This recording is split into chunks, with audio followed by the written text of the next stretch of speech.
How you doing, friends? Ernie here, and this is the Zero-DTE podcast.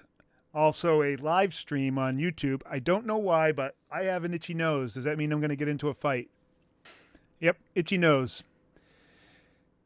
It is Monday. I had to actually look up at the calendar and say, yeah, it's Monday, Ernie. Wake up. You're with it today. Today is Monday, October 25th. And last I checked, what are there, 31 days in October or 30? I don't know that rhyme. Do you know that rhyme? If you do, that tells you what number of days are in each month, because I have no idea. You know what I need? I need coffee. Here I am. It's 15 minutes before the market's going to close, and I need coffee. Today, I'm going to talk about something that may have the potential. It may have the potential to change your life. If you listen closely and if you accept what I'm going to say, it's one of those life truths that you know it's true, you know it's happened to you, you know it's the reason for a good deal of your trading success, but you won't admit it. You'll never admit it. You know it though. So here's your opportunity to let it come out. Why you've really been successful in any one period of time as a trader. Now, I'm not saying or making the assumption, because that would be really overreaching, that you are overall successful in your trading, because the chances are, if you're a day trader or a retail trader, that you're a loser, pretty much.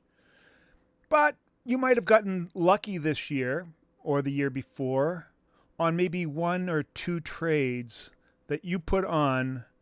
Well, let's say that we'll just wink and say, yes, you put them on, or that were put on by accident or left on because of your sloppiness. And they ended up being the biggest winning trades, not only of your year, but possibly your career. And of course, you'd love to just make and build a story around this and tell everybody how incredibly intelligent you were, that you put on this trade that made 2, 3, 4, 5,000% return on your risk. And it was all because you forgot to close that darn trade, or you got assigned some options contract and you didn't realize it until a week later. And you were lucky enough that the market took off. I can almost guarantee that your biggest trades are exactly that. Wouldn't it be nice, though? That might be like a real eye-opener. So you're working this systematic strategy and you've got all your parameters down. You understand the carry of there, where the value is, where the momentum is. You've got all these economic indicators and you're doing all the right thing. You've got an arbitrage going and your little black box is feeding you trades and and none of that is working. And then one day you wake up and you say, holy crap. Maybe a Monday morning. Holy crap. There's $100,000 extra in my account. And don't laugh, because it happens. As a matter of fact, there used to be a trader on the S&P E-mini floor, one of the floor traders. They referred to him as number one. And he was number one for a long time. He was very prolific, and he traded a huge amount of money. But it all came to pass. The reason why he got into that position in the first place was because of an errant trade. He was actually trading gold, and he thought he was busted out of an account because of a trade that he made. He came back the next day, and there was $50,000 in there. He had hung an order and thought it was a bad order, that it was busted. And then from that, he developed some sort of, extra sense. He started to do more of these hanging orders. Orders that he thought he would never make, that they didn't comport to his strategy. They were way outside the realm of possibilities. They had unbelievable risk to reward. In other words, very small risk if they were to hit and very large reward if they were to run. They were hit and runs. And so he did this and he built them up and built them and built them and then he had such a large amount of money that he was actually controlling markets. Yeah, and he was number one. That's what they referred to him. They never referred to this guy by name. It was just number one. So when you listen to the floor squawker, he would refer to him as number one. But that's how he came to be. That's how he became to be number one in the E-mini by a hanging order he had in gold futures that he thought was busted. Amazing. So I am willing to bet that your biggest trades were also mistakes. They were orders that you left on. You're supposed to, at the end of the day, check your order book, make sure nothing's out there. Sometimes we get lazy or we get distracted and we forget. Or it could have been an assignment and you didn't know about the assignment. Particularly a futures assignment is usually the typical way it happens. And then you wake up the next day and you've got this, well, it's one or the other. Either you got lucky and you've got a lot of extra money or your account is wiped out. Most people, they do this often enough that their errant ways, their stupidity ends up busting them. Or bringing them down to such a low level that they do whatever they can to try to grind their way back and then ultimately totally bust the account. It's a never-ending story. This is what most day traders are doing. Some of them think that they have a handle on things for a little while and they're making some profits. Then it all collapses on them again. But let me get to what I really wanted to talk about. And at first I was going to talk about the difference between what is better, being a systematic trader or a discretionary trader. A systematic trader being one that essentially has a black box. And the black box, whatever it does, pumps out trades. And you execute those trades. And a discretionary trader is someone who doesn't have a black box or has a black box and then decides which trades they want to cherry pick or variations on the trade. Or just uses their intuition or their research. Which is better?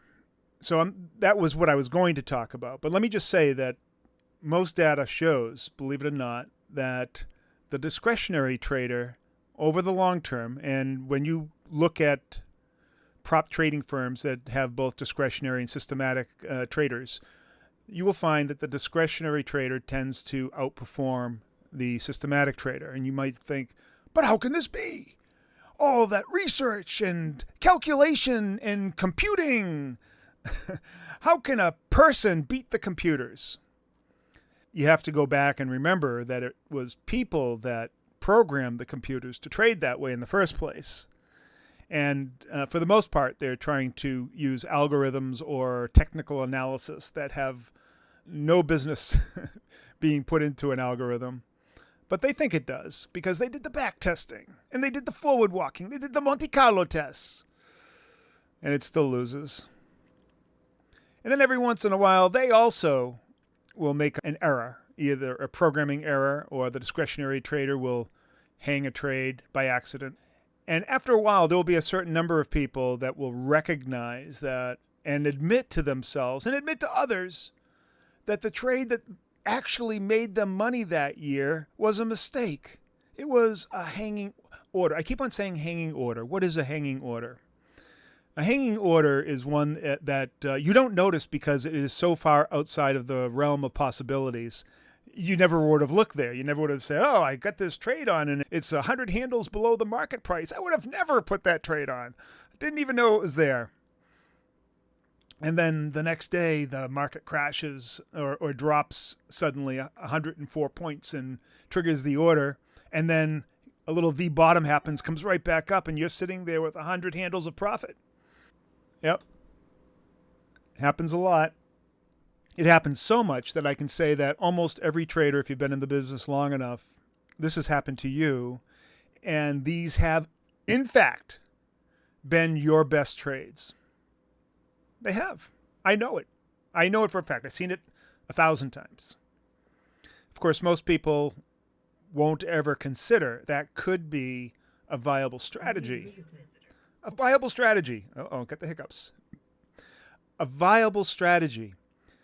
Placing something so outside of the realm of possibility that it was just ludicrous. It would never happen. Of course, if you always think back to those things that do happen that sink you, you are saying exactly the same thing. It will never happen. There's the bell. So why wouldn't these things, these outliers, never happen? They do, and they have. And you've both profited from them and got busted by them. What if you did them on purpose? There's an idea. Now, there can be a little bit of a methodology to it. You can get extreme, and if it doesn't hit, you haven't lost anything. But if it does, you could potentially make a huge, huge return. And in fact, we take a variation of this strategy or this idea and turn it into a strategy. And in fact, our last 2 trades were because of hanging orders. Today and also on, was it Friday? Yeah, it was Friday. I think it was Friday. They were hanging orders. What do I mean by that? Well, we picked a price that was at least a couple of standard deviations below the current price and put an order there. Actually, it was Wednesday, right? It was Wednesday. And Wednesday, we hung an order because we weren't going to be awake. We thought, or I thought, that price would drop overnight. I had no idea how much, but I put it low enough down where I thought, you know what, if it dropped this much, I would be really happy with this trade. Never really thinking that that's going to happen. There's a possibility, of course, and price was already starting to retract, but I wasn't going to wait up. It was already 10 o'clock. I was tired, and I had no idea when it was going to happen. Would it have happened in half an hour? 2 o'clock in the morning, 3 o'clock, 4 o'clock? Who knows? I figured if it hits overnight, cool. I'll take it. So we hung the trade, and it hit. We get up the next morning. We're all in profit. Very nice. We manage our profits into the close. This is one of those deals where we're in this very low volatility regime, and trying to manage trades or trying to derive the signal out of all the noise is extremely difficult because the noise and the signal obfuscate one another. The noise is almost as big as the signal or bigger than the signal. In other words, there's no signal. So it's either you don't trade or you do something that's ridiculous that if it hits, you're going to make money. If it doesn't, you didn't lose anything. So that's what we did on Wednesday night. That's right. Yeah, it was Wednesday night. That was a good day. It was a really good day. And then we did something very similar this morning as well. Now, it wasn't as extreme, and we were awake. However, we got up in the morning from Sunday night. The futures had already started to move up. We were banging on the door, or I'm sorry, on the ceiling of a new all-time high that was set almost a month ago, or maybe even a little bit more than a month ago. We reset it on Friday, that's right. And so that had established a new all-time high on Friday. And we were banging on that ceiling, you know. It was coming up overnight and then hitting in the morning. But it really, we're not sure whether or not we could get into there. And there was no place, when a market is moving up like that, where do you get in? That's going to give yourself a good risk to reward. There's really no place. The only place that we could get in is if it were to retrace or come down all of a sudden. We just we conjure this up. We look at Friday and say, hey, Friday it dropped down like that. What if it did that again this morning? Before or right at the market open or something like that? Wouldn't that be cool if we could capture it there? Then we could put on this really nice butterfly trade, and it would likely pop back up why does it do this? Of course, everybody has a reason, that there are market makers out there that are trying to grab your stops or something stupid like that. But who cares? I don't care. All I care about is getting a good risk to reward trade. So I said, well, look, if I were to put a trade on right now and try to trade based on the market as it is with the low volatility, I can't really get a good risk to reward out of that. My risk is just way too much. However, if I had the same trade and my risk was, say, 1/3 or 1/4 of what we're doing, I would be good with that, because that was something I could live with. And if it worked out, then that would be cool. If it didn't, so you took a chance. You put a small amount of money for potentially a very large return. So that's what we did. We hung a trade. We hung an order. And someone had asked, well, how do you choose that, Ernie? I mean, do you use some sort of calculation with the Greeks? No. However, it does require us to have an understanding of the Greeks. Now, we're dealing with option premium collection strategies, right? So we know that if price were to pull back, then volatility would move up, right? If volatility moves up, then premium starts expanding. And that would, in fact, then raise our risk to reward. So our risk would become smaller, our reward would become much larger. So just the mere fact of price dropping does that all in one swoop. It would get us in at a lower price, expand volatility, give us a much better risk to reward. In this case, almost 3 times better, or actually more than 3 times better. And you just choose. How do you choose where to put it in? Well, you put it in low enough where you think that it's going to find support. And the best place to find support is usually on the edge of a volume node, either a local volume node or a new or recent volume node, or one that's been well established over a period of time, or both, right? And so that's what we did. Put it down there. Actually, I put it a little bit above that, and it came all the way down and went past it. But now we were already in the trade at a really good price that was great, and it went lower. And so we're able to get in again at an even better price and bring our cost basis down. And so that's how we took the trade. And today's trade, let's see, I think I got in for a total of maybe $2.80, something like that. Got out at $9.50. That's a pretty good return. That's a darn good return. It's almost 400%. And all because I hung the trade. I just hung it out there. Hung it out to dry. And is that a strategy? It is, but it's also something that you don't know if it's going to happen. You're not expecting it. It could. I would say that in these cases, it seems like it happens more often than not, but you don't know if it's going to happen that day or not. And you had nothing to lose, because the alternative was to play in a mud pie, right? Play in a mud pie that had no real opportunity. So it was either do that or not trade at all. So what the hell? Instead of not trading at all, I'll put an unreasonable trade on, and if it hits, we make money, and hey, everybody's happy. That is the concept of hanging a trade. Now, this is not a new concept by us. I've done this many times, and my mentor, man, he made a living off of hanging trades. Oh my God. He would hang trades in bonds and gold and platinum and the E-mini and whatever, the VIX, whatever he could. He would hang trades that were just so outside of the realm of possibilities.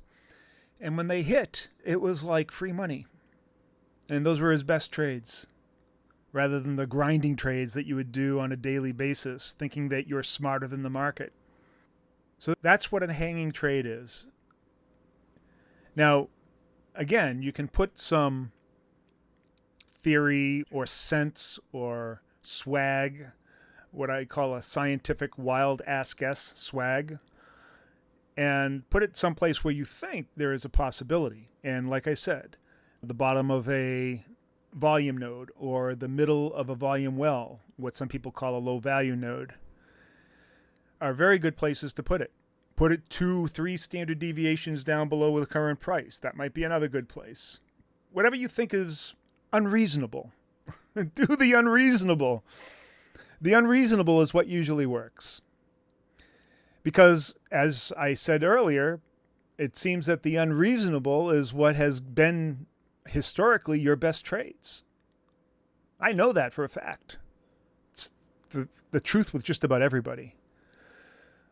Except for those people that really know what they're doing. They seem to make money no matter what. We can do that too, if you have the right strategy and you know your edge. So anyways, that's what we do. That's how we combat situations when the situation looks, I won't say dire, but just unattractive. The market looks unattractive, so let's put on an unattractive trade, right? And if it hits, all's good. If it doesn't, then we live to see another day. No loss, no less worry. The hanging trade. Hang a trade. Give it a shot. And go nuts with it. Because what is the risk behind putting an unreasonable trade on? The risk is virtually nothing. Other than perhaps maybe tying up a little bit of money for putting something so far out of the money. And just for a period of time, just to see if it's like fishing. When you're fishing, as a professional fisher, I'm sure you can use your swag to put the right bait, the right hook, the right lure in the right spot, in the right pond at the right time of the year, etc., to increase your chances. We can do that too.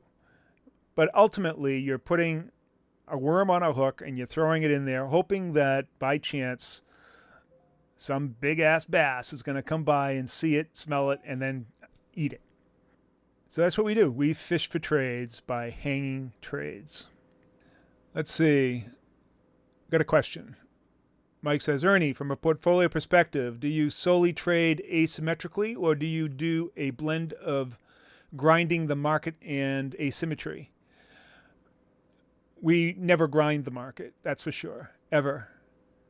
All of our trades are a kind of a variation on this hanging the trade, but it is an asymmetric trade. But the asymmetry that we do actually has some statistical validity to it. In our 0 DTE trade, we do a lot like what the experienced fisherman does. We put everything in the right context, the right time, the right place, giving us the best odds, understanding the Greeks, understanding how volatility works, how premium expansion works, etc., and then placing our asymmetric trade that has very little risk to potentially a very large reward, and we can make a darn good, consistent return from that.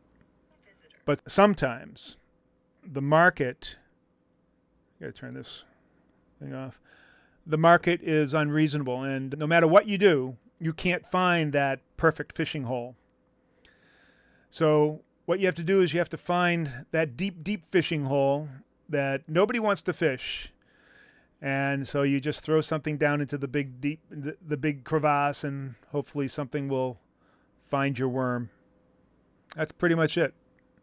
I would say our hanging of trades, to answer your question directly, increases probably, it's probably the only time we do hanging trades is when we're in this sort of low volatility regime where the VIX is well below that 17 level. That's our line of demarcation. Anything above 17 we call the Goldilocks zone.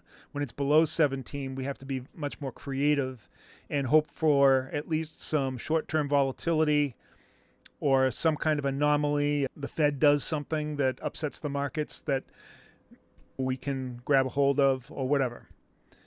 Other than that, we can invent trades. We can invent things that, because our momentum is in one direction, we know which way we're going to go. And in this case, when low volatility occurs, or sustained low volatility, the direction is up. So we're looking for pullbacks. How far to pull back, we don't know. We could sit there and sort of calculate what it would be, but your calculation would always be way too short, right? You would hit it, and then it would go way below, and you'd be underwater, and you'd be crying. So we do things that are unreasonable. A swag. And our swag, the two swags that we've put on in the last 2 weeks have both been winners. Actually, I think almost all of the swags or hanging trades that we've put on have been winners.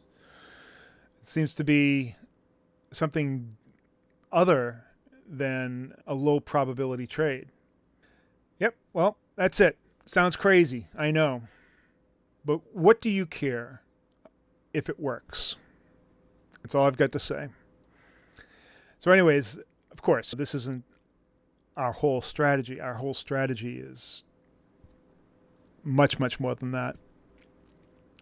But when you have these type of situations, this type of volatility regime is what I call it, you have to resort to these sort of unreasonable measures. Well, I guess unreasonable isn't the right word. Off angle, asymmetric, whatever else you want to call them, the hanger. And that's what you rely on because you've got nothing to lose. You're not going to dig into your losses here. Losses are virtually non-existent on a hanging trade. It's almost all win if, in fact, it hits. And usually the biggest wins. That's the crazy part. When everything else is dire and or mud, you come out with this sort of shiny little thing. All right, that's it. If you'd like to take the trial for the 0-DTE service, trust me, it's way, way more than just hanging trades. I thought I'd put that out there because it's just an interesting artifact of our trading. But if you'd like to try, have a 4-week trial, go to 0-dte.com/try. That's TRY. 0-dte.com/try. You get a 4-week trial. If at the end of that 4 weeks, you don't think that you've learned a lot, or if you think that let me put it the other way around. If you think that you've learned a lot and that there's a lot more to learn, then join the membership and then I'll rebate the cost of the trial. In either case, you're going to get an outstanding education and exposure to what everybody in the service now, I think, agrees is one of the best strategies they've ever seen. It's the best strategy I've ever seen. I've been around for a while. So there you go. Hope you all have a great day. Peace. We'll see you Wednesday. Okay. Off button. End stream. End.